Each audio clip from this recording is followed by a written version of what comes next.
स्वागत है आप सभी का आपके अपने YouTube channel as smart classes में। जैसे कि हम क्लास 6, 7, 8 की एनसीईआरटी की बुकें कंप्लीट कर रहे थे, उसी की सीरीज़ को आगे बढ़ाते हुए आज हम नेक्स्ट अध्याय इस वीडियो में कंप्लीट करेंगे। यहाँ पर आज का चैप्टर है हमारा अध्याय 7, गति एवं दूरियों का मापन। यहाँ पर गति एवं दूरियों के मापन के संबंधित कुछ पॉइंट्स दिए हुए हैं। जितने भी इंपॉर्टेंट पॉइंट्स है सभी हमने यहाँ पर रखा हुआ है। वीडियो को लास्ट तक देखिएगा। वीडियो पसंद आए तो वीडियो को लाइक करें और जो भी चैनल पर नए हों चैनल को सब्सक्राइब कर लें और साथ ही बेल आइकन को भी प्रेस कर लें ताकि नेक्स्ट जो वीडियो मैं अपलोड करूँ उसका नोटिफिकेशन आपको मिल जाए।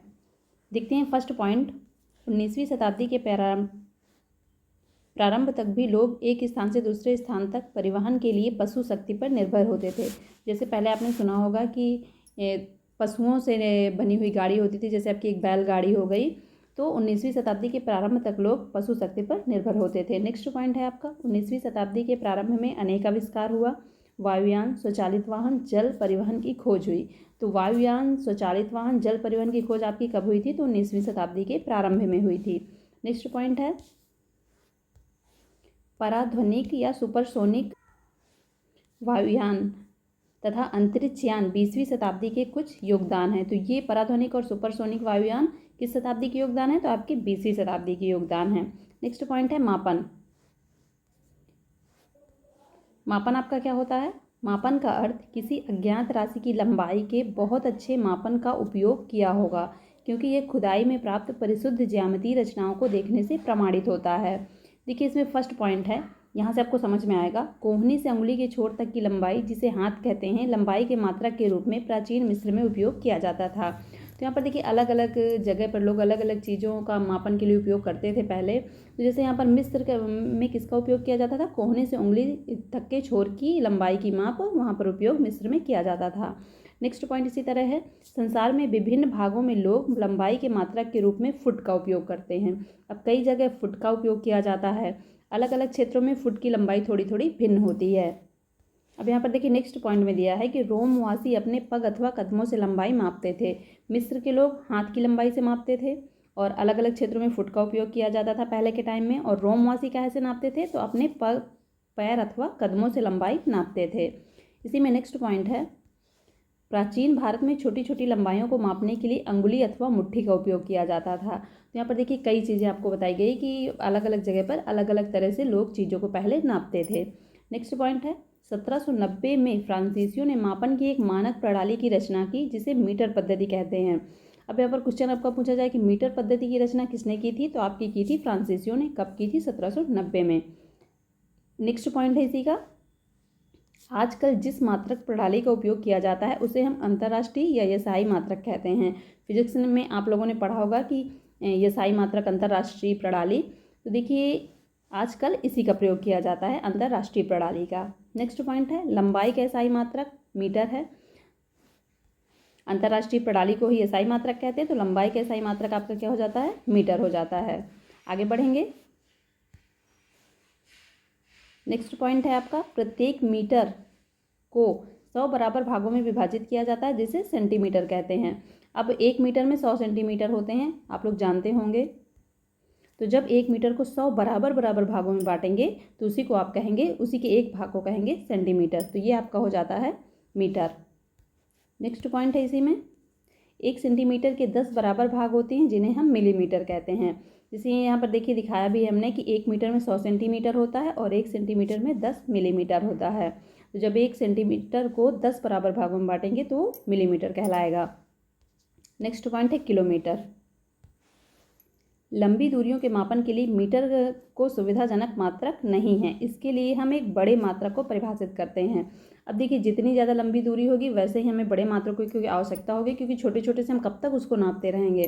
तो मीटर तो छोटा मात्रक एक हो गया, उससे बड़ा होता है आपका किलोमीटर। तो लंबी दूरियों के मापन के लिए इसका उपयोग किया जाता है, इसे किलोमीटर कहते हैं।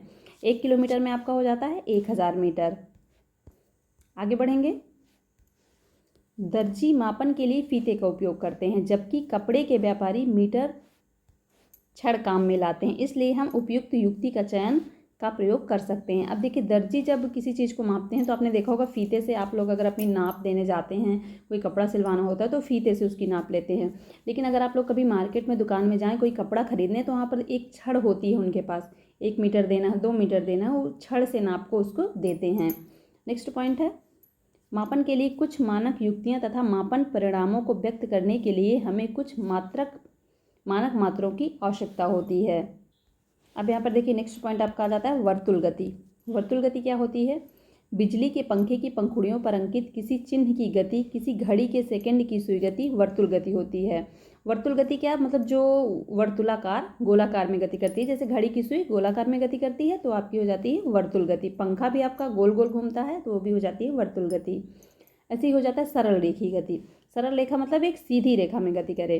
जैसे यहाँ पर लिखा हुआ भी है, साधारणतः वस्तुएं सरल रेखा के अनुदिश गति कर रही हैं, इस प्रकार की गति को सरल रेखी गति कहते हैं। यही कि कोई भी वस्तु है सीधी एकदम गति कर रही है तो वो हो जाती है आपकी सरल रेखी गति। जैसे यहाँ पर एग्जाम्पल भी दिया है, दौड़ प्रतियोगिता में धावक भी सरल रेखा के अनुदिश दौड़ते हैं। अब अगर एग्जाम में आ जाए कि धावक जो होता है वो कैसे दौड़ता है, तो सरल रेखा के अनुदिश दौड़ता है। इसी के देखिए नेक्स्ट पॉइंट है आवर्ती गति। आवर्ती गति क्या होता है? कुछ प्रकरणों में कोई वस्तु एक निश्चित समय अंतराल के बाद अपनी गति को दोहराती है, इस प्रकार की गति को आवर्ती गति कहते हैं।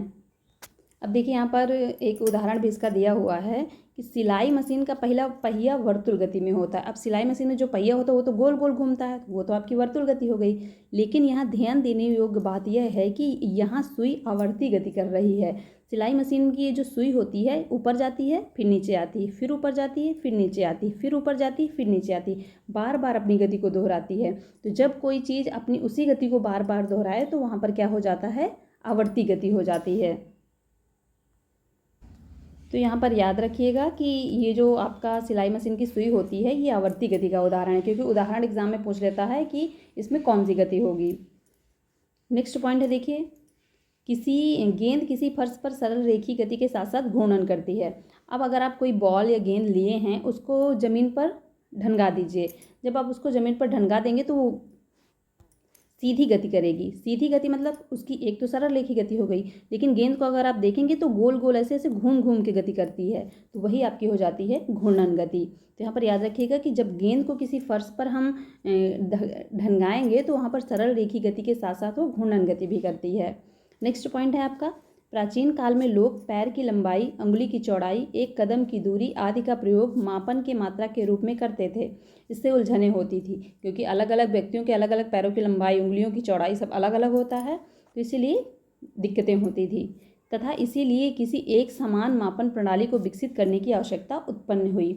अलग अलग व्यक्तियों की अलग अलग उंगलियों की नाप होगी, मोटाई चौड़ाई सब अलग अलग होगा, उसी से वो लोग नापते थे, तो बहुत ही दिक्कतें होती थी। इसीलिए ये खोज की ज़रूरत हुई कि कोई भी एक नाप की चीज़ें से सभी चीज़ों को नापा जाए। जैसे जैसे किसी चीज़ की ज़रूरत होती है वैसे वैसे ही इंसान खोज करता जाता है। इसीलिए ये तरह तरह के मीटर, किलोमीटर इत्यादि तरह की मापन प्रणाली विकसित की गई। तो यहाँ से देखिए आपका ये चैप्टर गति एवं दूरियों का मापन कंप्लीट होता है। यहाँ पर जितने भी इंपॉर्टेंट पॉइंट थे सब मैंने करवा दिया है। मिलते हैं नेक्स्ट वीडियो में नेक्स्ट चैप्टर के साथ। Thank you so much guys.